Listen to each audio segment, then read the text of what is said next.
Did you know women's football was once bigger than the men's game? Until it got banned for 50 years. Women have been playing football in Britain since the late 1800s.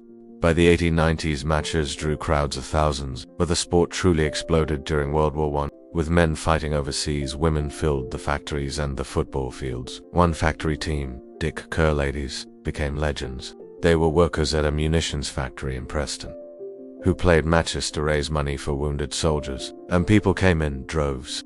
On Boxing Day 1920, Dick Kerr Ladies played at Goodison Park, in front of 53,000 people with another 10 to 15,000 locked outside because the ground was full. They were fast, physical, and they raised huge sums for charity. But they were also stealing the spotlight and the paying crowds from men's football. The Football Association didn't like that. They claimed football was unsuitable for women, too rough for their health, they said. But the real reason was fear.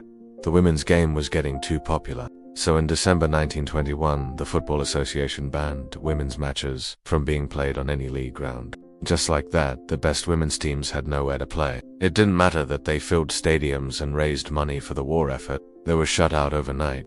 Dick Kerr Ladies didn't stop. They played anywhere they could. Fields, rugby grounds, overseas, tours in the US and Europe. They raised money for hospitals and charities long after the war. But without official pitches, leagues, or support, the women's game was left to wither. Generations of girls were told football wasn't for them. The ban stayed in place until 1971. That's 50 years where the women's game was pushed to the edges, with no funding, no proper pitches, and no recognition. After the ban was lifted, the comeback was slow. Women's teams were given poor pitches, late-night slots, no pay, no promotion. But they kept playing. Today, women's football is back in the stadiums it built a century ago. The Lionesses won the Euros.